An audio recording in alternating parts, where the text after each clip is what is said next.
സ്തെഫാനോസിനെ ദൈവം ശക്തിയോടെ ഉപയോഗിക്കാൻ തുടങ്ങി. ശക്തിയോടെ ഉപയോഗിക്കുമ്പോൾ എതിർപ്പുകൾ ഉണ്ടായി. സ്തെഫാനോസിനെ മതകോടതി വിസ്തരിക്കുകയാണ്. മതകോടതി വിസ്തരിച്ച് അവനെതിരെ പല കുറ്റങ്ങളും ആരോപിച്ചു. കുറ്റങ്ങളെല്ലാം ആരോപിച്ചു കഴിഞ്ഞപ്പോൾ അവർക്ക് ഒരു കാര്യം മനസ്സിലായി, ഇവനെ സമ്മതിപ്പിക്കാനും പരാജയപ്പെടുത്താനും ഒന്നും ഒക്കത്തില്ല. ഇനി ഏക മാർഗം ഇവനെ തട്ടിക്കളയുക എന്നുള്ളതാണ്. ജീവിതത്തിന്റെ അവസാന സന്ദർഭത്തിൽ സ്തെഫാനോസ് വന്നിരിക്കുകയാണ്. ജീവിതം ഒരു ചോദ്യചിഹ്നമായി മുമ്പിൽ നിൽക്കുകയാണ്. ഇനി എത്ര മിനിറ്റ് ജീവിക്കുമെന്ന് അറിയത്തില്ല, ഇനി ഭാവി എന്താണെന്ന് അറിയത്തില്ല. നമ്മളൊക്കെ നിത്യതയുടെ പ്രത്യാശയും ഒക്കെ പലപ്പോഴും പലരും പറയുമെങ്കിലും ജീവിതം മുൻപിൽ ഒരു ചോദ്യചിഹ്നമായി നിൽക്കുമ്പോൾ എത്ര പേർക്ക് ആ പ്രത്യാശയിൽ ഉറച്ചു നിൽക്കാൻ പറ്റുമെന്ന് അറിയത്തില്ല.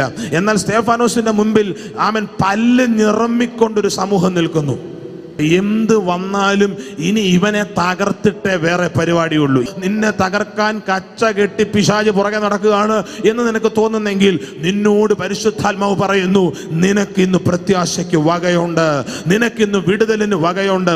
ഇത് കേട്ടപ്പോൾ അവർ കോപപരവശരായി അവന്റെ നേരെ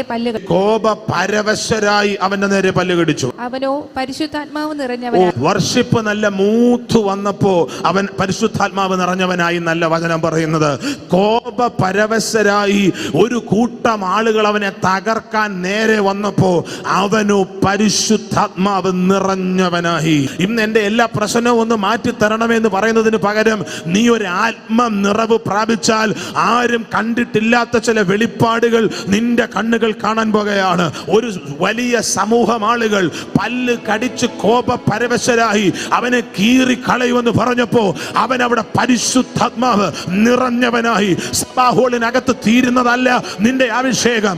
ആമേൻ ആമേൻ. ആരാധനയ്ക്കകത്ത് തീരുന്നതല്ല നിന്റെ അഭിഷേകം. ഗ്ലോറി കോൺഫറൻസിനകത്ത് തീരുന്നതല്ല നിന്റെ അന്യഭാഷ.